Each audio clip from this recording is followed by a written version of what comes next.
Alam niyo ba guys, na yung key level or area na pinaplat nyo may not really be the key level. Or let's say, hindi siya high probable level. So for this lesson 3 ng ating price action trading series, tuturuan ko kayo guys how to identify the proper and the high probable key level.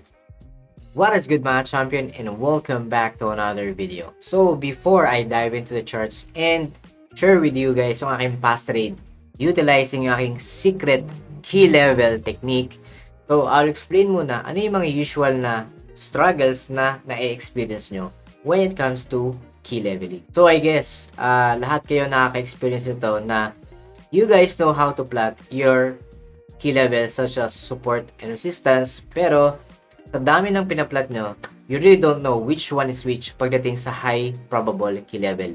Tandaan nyo guys, hindi dahil pinlat mo siya as obvious siya na key level of support or resistance, dun talaga magbabounce or magre-react yung price. So today, tuturong ko kayo guys paano malaman and how to identify that high probable key level.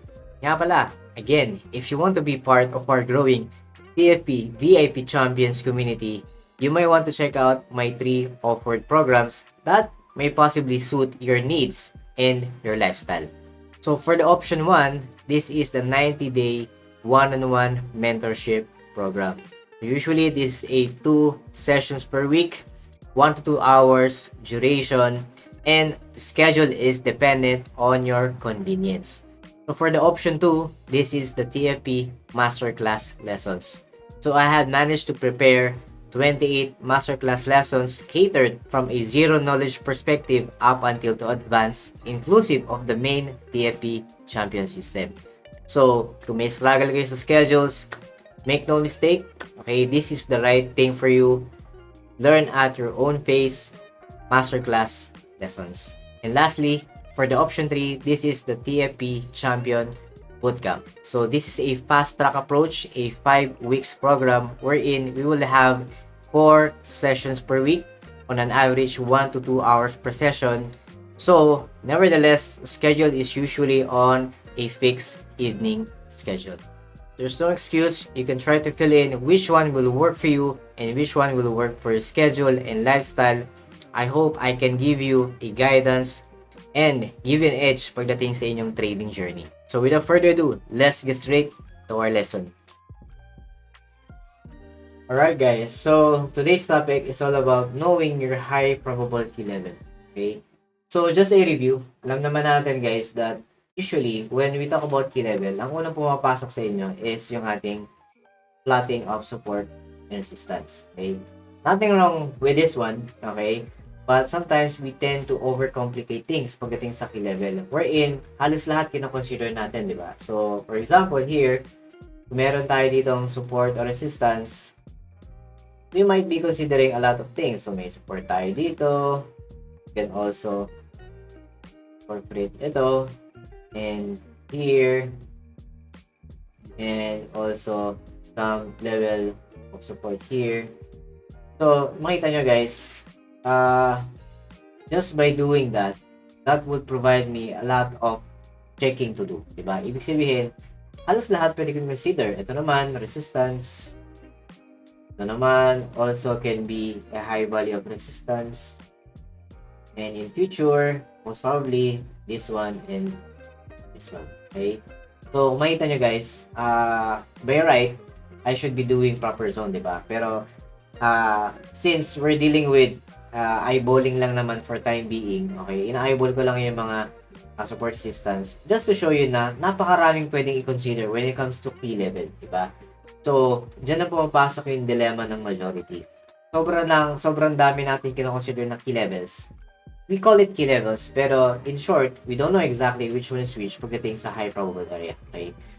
What you can do, just sharing you my past trades, okay, using this what I call as the secret, okay, which is actually not going to be secret, and I've been doing that from the past videos and lessons, no, when it comes to key levels, okay. Don't overcomplicate things. Take note, for example, I took this trade as a short term since I am on a lower time frame na each one So H1 is my higher time frame for now, and my execution time frame is in 5 minutes. So key leveling will be done here in H1 as my higher time frame.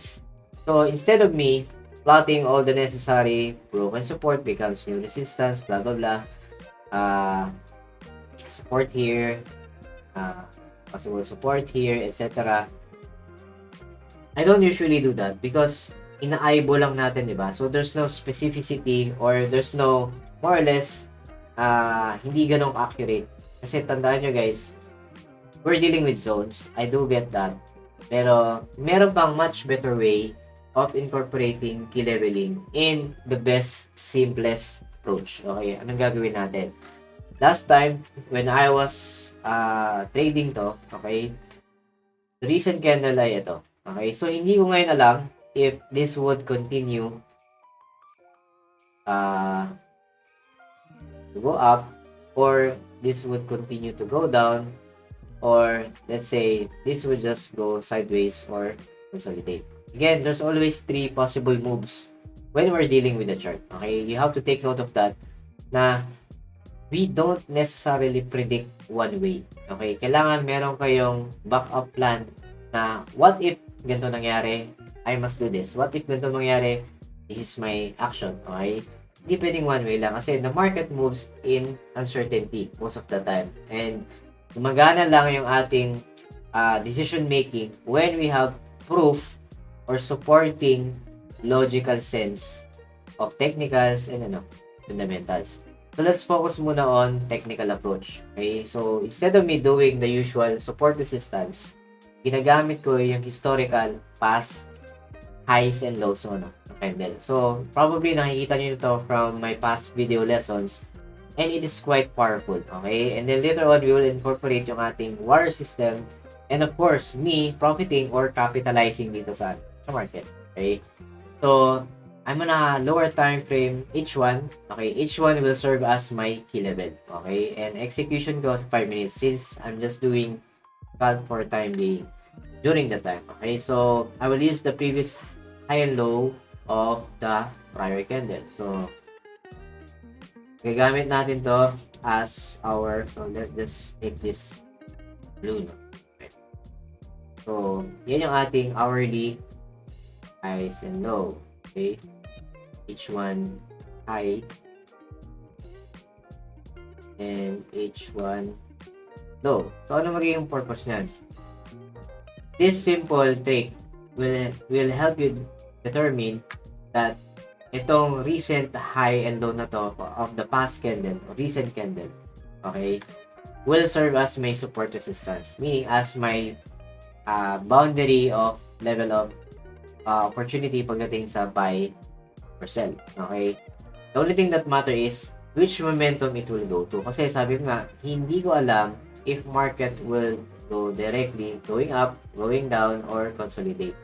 Not unless mangyari yan, okay? So, meaning, kasama pa rin dito yung ating patience to wait. Kasi, once we broke through yung level na yan, that means market momentum is going up. On the other hand, if mabasag niya to, market's momentum will go down. So, that would indicate which momentum I will follow. Okay? So, in this case, waiting is part ng ng trading natin. Kasi, by right, okay, 10% lang naman talaga execution. Okay? And 90% of that setup usually is waiting. However, most people fail and quit because this is their weakness. Most of them are weak on the patience side. And let the market do its thing pagdating sa rules ng inyong system. So, I need to get out of this boundary ng highs and lows. Which momentum I will go to. Okay? So, nangyari dyan, okay, hindi pa rin, I'm still within this boundary ng highs and lows from the past bullish candle. So, I cannot do any significant buy or sell yet based on this rule. Okay, tandaan nyo guys, some traders, they have their own rule that they can trade na. Again, I'm explaining on behalf of my own rule. Okay, so I have to get out, probably going up or going down. That will say which momentum I'm in. Okay, makita nyo? There was a breakout happened during the time. So clearly, market wants to go down. Pero ang tanong ngayon, how am I able to take advantage of the momentum? Paano ako makakasabay ngayon? Hindi naman pwedeng impulsively maglalagay ako ng diba? Ng trade dito ng sell. Okay, that would be a FOMO thing to do. Ayaw natin na hinahabol natin yung price. So, anong gagawin ko ngayon? Okay, usually, itong breakout candle, I will wait for another candle if it would follow through. Otherwise, I can use this as my, again, my level. Okay, so gagamitin ko tong highs and low ulit itong recent breakout candle. Okay, so syempre, hindi ko gagamitin muna to without waiting for the next candle. Okay, so naghintay muna ako ng candle na yan. Sabi ko nga, should be the previous. So, I waited another hour. Ito ngayon yung magiging, diba, meron na tayong downward momentum. Ito na yun. Ito yung nag-dictate that market wants to go down. Itong breakout candle na kulay black. Okay, ang goal ko na lang is makasabay sa market. How will I do that? So, itong breakout candle, following dito sa green candle, will be used as my opportunity for buy and sell. Okay, since may recent breakout tayo, that means ang bias ko ngayon is selling. Okay, saan kukunin yung selling area? Kukunin ko na yung selling area dito, right? Sa recent high ng H1 na to. So, meaning, itong breakout candle na to, high would be my selling area. Okay? So, gagawin ko tong red. Means, ito yung area of selling ko. Itong kulay red na yan. Kitang ko lang to para. Ito yan. So, how will I validate that? Pupunta ako ngayon saan? Sa lower time frame. So, ang lower time frame ko nito is what? 5 minutes. Okay. So, in this case, okay, tandaan nyo, itong red line na to is may recent breakout candle high. Okay, ito naman yung sa trailing. Sorry. Ito siya breakout.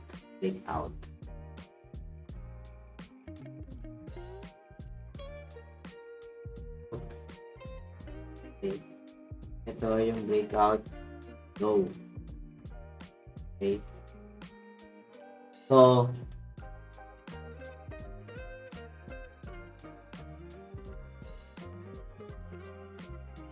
is it smart maglagay na lang ako ng limit? Okay, you can use pending orders like a set and forget approach. Pero I will use other confluences. I will add some confluences following yung ating warrior system rules. Okay? So, kung makikita nyo, itong red line na to, almost aligned within the range itong broken support from the past. Diba? So, which means, sabi ko nga, area of support and resistance may not be just a single line, but rather a zone. So, alabas, I am still within the broken support dati that can serve as future distance. So, ito ngayon yung magiging area of interest ko pagdating sa selling. So, I will add more confluences based sa rule ng warrior system.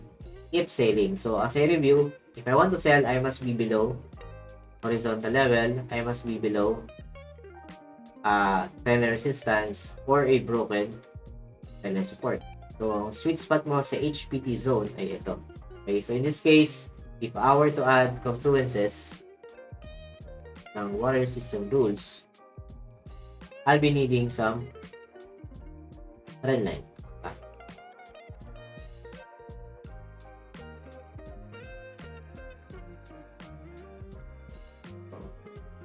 Isang ko lang natin.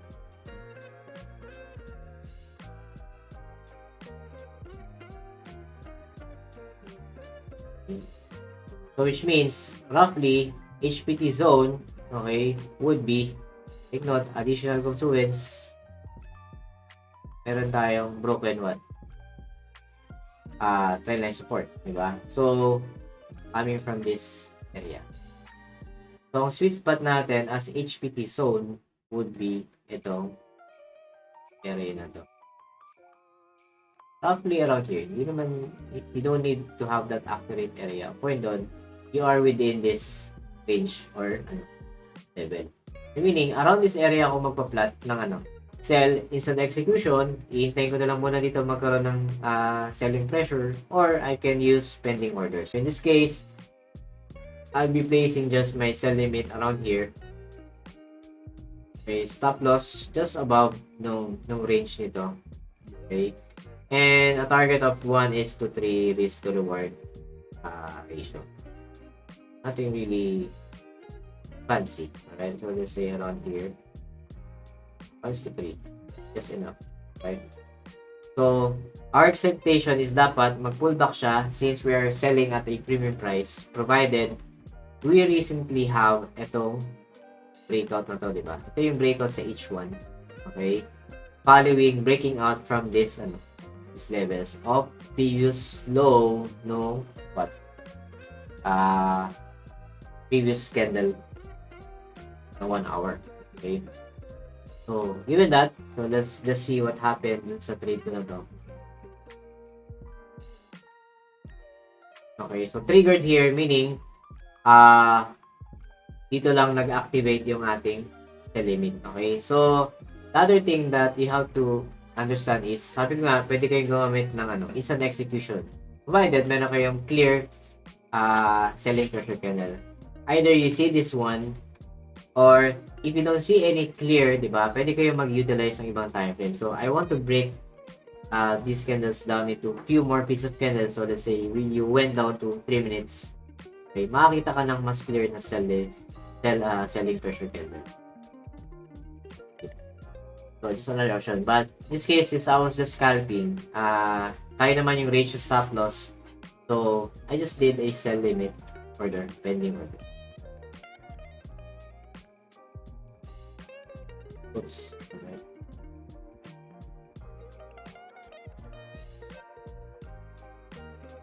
So, somewhat it consolidated.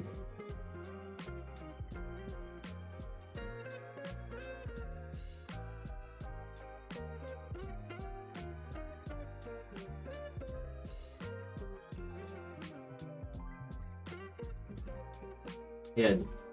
So, we took profit here for 1:3. Okay, I think I did have another trade from this area, no? So, anong ginawa ko? Siyempre, alala nyo, itong blue line na to, yan yung previous 1 hour candle low natin, di ba? So, again, as we see here, meron na namang breakout. So, you just have to verify that from the, balik tayo sa key level ng higher time frame. Okay? Sa H1. Wala na to.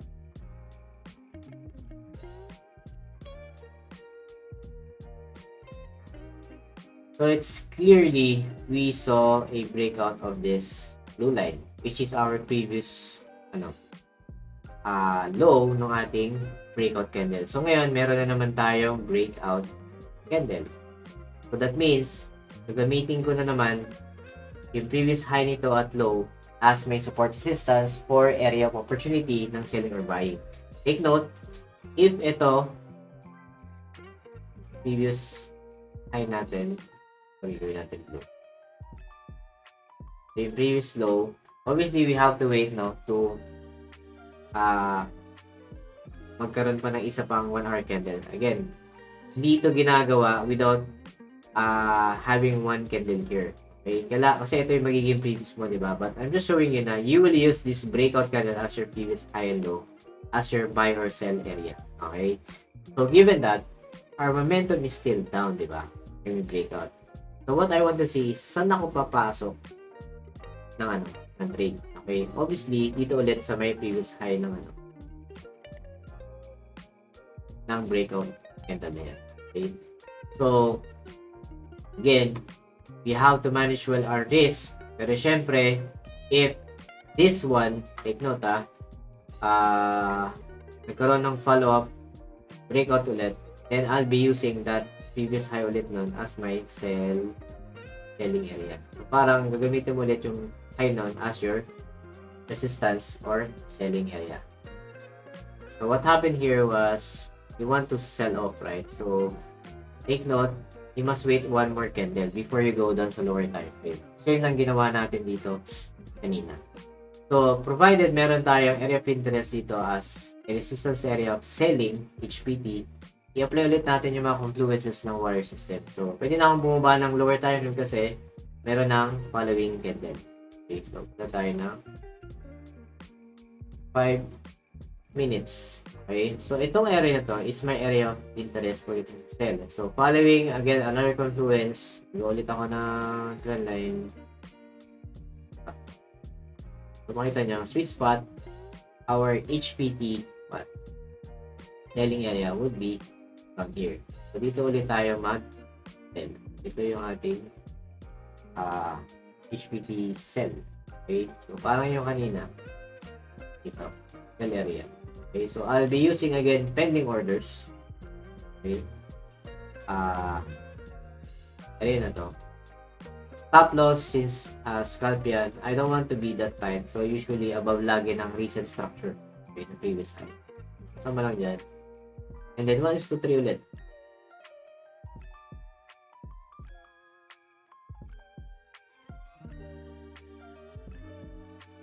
Nga pala guys, I'm not blindly placing TP, no? So, aware naman ako sa higher time frame ko. Okay, just so you know. Hindi yan basta laging gusto ko lang 1 to 3. I always check sa past structure. Okay, but I don't want to expound on that. Ang point dito is using your secret C-level technique para makuha ng sell or buy opportunity. So, nag-a-align yung rules ng warrior system dun sa area ng HPT ko at nung highs ng ating previous candle breakout. Okay? So, just have to wait ma-trigger yung market here, the sell limit. Okay, and then just let the market do its thing. Kaya nyo lang tumakbo. Yeah, kung maalala ko, I was on a drawdown here. Right, take note, it is crucial na alam nyo dapat yung tamang placement stop loss from your recent high.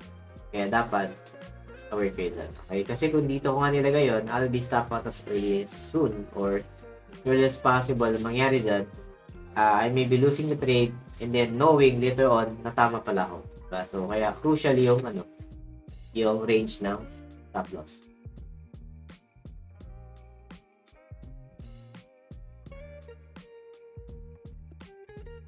So, dito medyo nakahinga na ako kasi it broke through itong level na to. So, clearly, I can say na karoon na ulit ng breakout. And the rest, nangyari, yun. I took profit here. Ibig sabihin, I managed to take on 2 trades following the same rules ng na secret key level technique. Okay? Also incorporating confluences such as yung ating warrior system rules pagdating sa selling. So, again, this is just plain simple guys na yung ating previous highs and lows can serve as a great level of buying and selling area as your opportunity. Okay, so nagiging support resistance yung previous high and low kasi when we go down to lower time frame, that became a significant level. Okay, kaya makita nyo, you don't have to overcomplicate things. Kailangan nyo nang basahin yung recent candle kasi yun yung nag-drive ng momentum for the next following move. Okay, whether it's going up or going down, but on a short-term manner. Take note, you can also do this on a daily. That means you're looking things at a bigger perspective as a swing or long-term opportunity. Okay, so the idea here is make it more simplified. Okay, you don't have to plot everything. Pero point doon, meron kang sequence na ginagawa. Meron kang logical reason why you plot that as distance or support. Kasi all past data are significant. Okay, tandaan nyo yan guys. So again, I hope nakapagbigay na naman sa inyo ng value guys. Itong lesson 3 ng ating key leveling concept. So again, try to review. Make sure what you're doing is really a high probable key level. Otherwise, you may want to rewatch again this video and apply it for yourselves. So again, thank you so much to all my TFP champion, VIP students all over the globe, subscribers, followers, and sa lahat po ng sumusuporta. God bless you all on the next videos. Bye-bye. Alright, guys. So I just want to inform and announce that our TFE VIP Champion Student private Discord community is already up. And yeah, here we have several channels wherein we share our technical trading ideas among each other.